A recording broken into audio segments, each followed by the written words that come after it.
Yung mga Bully Hunters, magandang araw sa inyo lahat. Happy hunting naman tayo ng Bully Hunters. Meron tayong explore ngayon sa digging site ko. Saan ako nagpupay. So yan, papunta ko yan sa area. So yan mga Bully Hunters. Yan na puno na yan. Tatlo kasi yan na mga puno ay mga remarking. So yan o, isa, dalawa, tatlo, yan ang ikatlo na bato na may remarking na sa katawan mo. So yan tino. Yan o, yan ang remarking mga Bully Hunter, no? Parang mga guhit-guhit mo o mga tad-tad sinabi nila, no? So yan. So, yan ang isa. May mga guhit dyan sa ibabaw yan. Puro tad-tad din yan. At doon yung old na langka. At yan mga Bully Hunters. Yan ay meron ding tad-tad, no? Meron ding tad-tad. Tapos, punta tayo sa old nangka. Yan. Yan. Pagitan niyan ay 7 meters. Mula dyan hanggang dyan. Sa old nangka, 6 meters. So, mula sa nangka, sa isang dun sa isang puno. Kita natin yan. Mga 8 meters. So mula dyan sa kumpas, nilagyan natin ng kumpas. Nakabearing siya ng 12 degree ang hukay natin. So yan yung pako yan ay hindi legit, no? Hindi yan legit. So meron mo lang yan. Pero yan ay pasok na yan sa 80.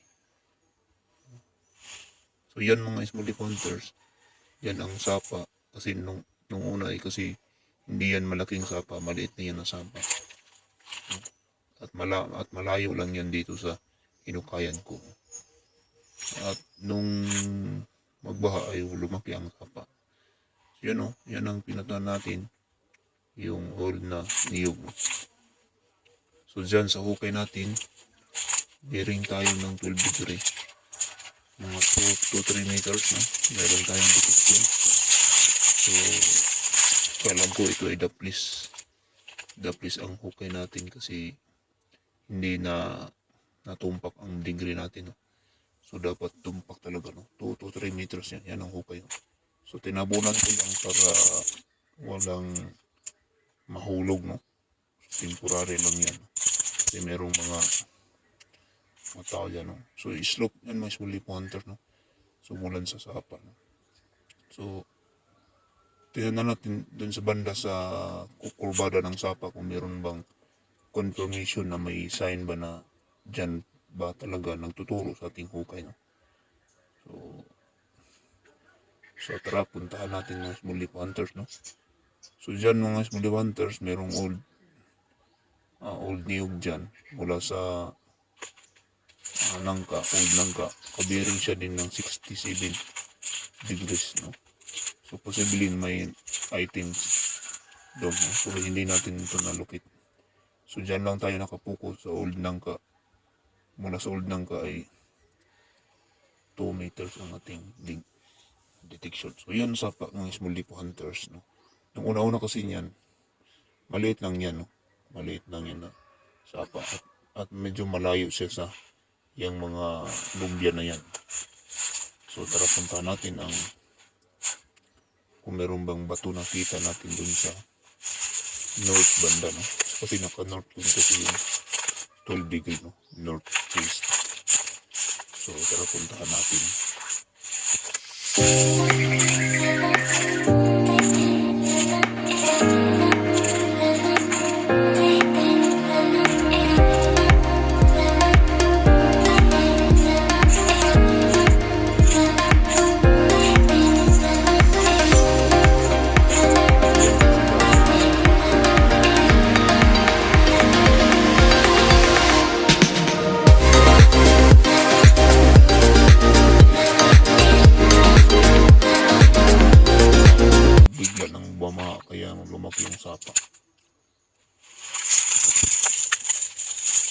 Then akyat tayo mga small lipo hunters. Hanap tayo ng counter sound dun sa north na sapa. So yan.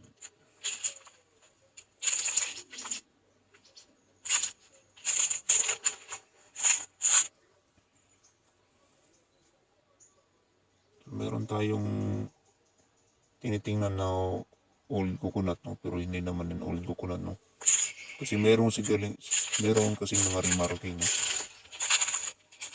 Ng mga membro ng JICA, no? Kasi laser ang ginagamit nila niyan, kaya ang meaning ng mga area na nilagyan ng mga tadtad o mga guhit-guhit sa katawan ng puno ng niyog ay ibig sabihin yung lugar na yan ay may binaon, special na lugar niyan kasi maraming mga nakabaon ng mga kayamanan dyan, no? So dyan hanap tayo ng bato, no? So meron kasing nag-advise natin sa ating mga legit tutorial na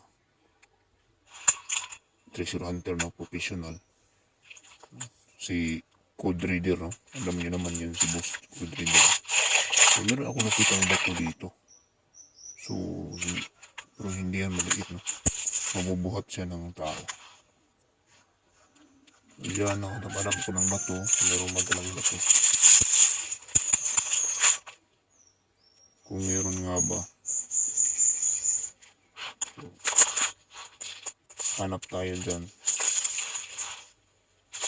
Saan tayo makikita?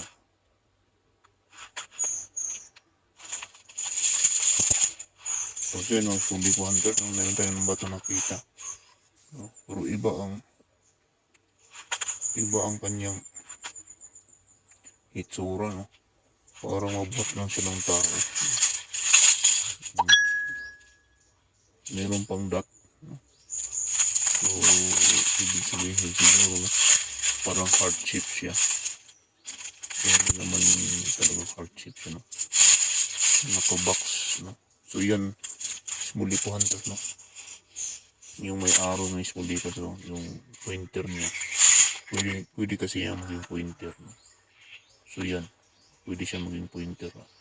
Pwede siya maging arrow na may hole, na may dot. So yan, no? So pwede yan small lipo hunters. Tapos mayroong counter sign yan sa baba, no? Tingnan natin kung meron doon sign, nakikita natin, no? So yan yung bato, kita na natin dyan, no? Ay sadyang linagay ko yan, no? Sa panahon pa ng mga kilala ko dyan, si labahan dyan, kasi meron kasing atabay dyan na ginawa. So yan, linisan ko niyan kung ano bang mga bato niya.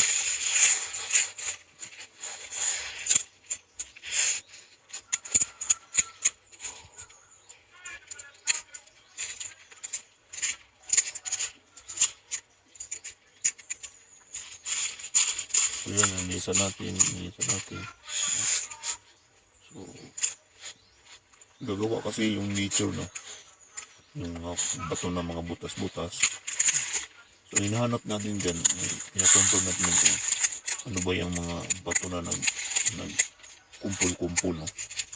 So hindi pa natin yan na-try, detect natin yan kung ano ang masagap natin dyan, no? So apit lang kayo sa ating paglukit dyan, no? So pinakonfirm ko lang yun kung ano sa kalaki, kasi parang malaki siya nga. Iligis ko niyan kasi naka-heading.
sa malapit sa nangka, no?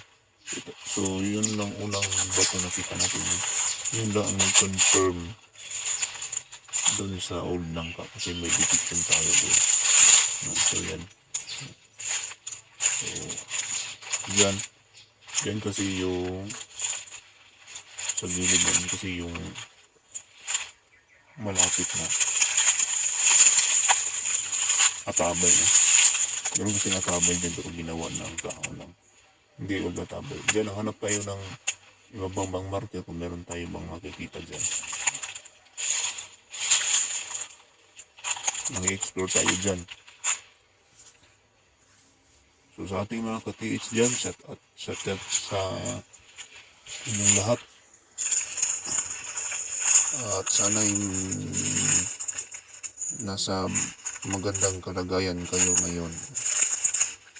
So yan, explore natin yan ang area para makita kung meron bang mga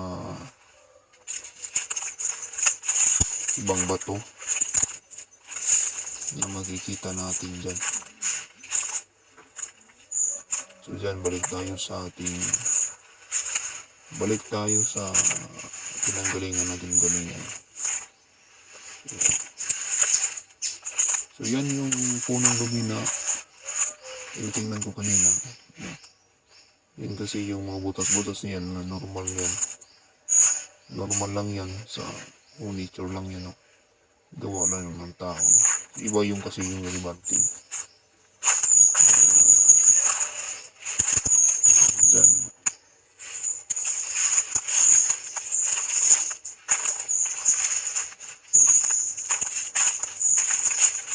So, yan ang fully counter, no?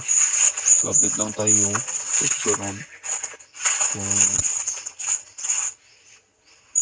dun sa hukay natin, no? Kung dun sa malapit sa may nangka, update lang kayo sa ating hukay kung anong mga XT na makikita natin doon. So, yeah, salamat sa ating panonood. Happy hunting.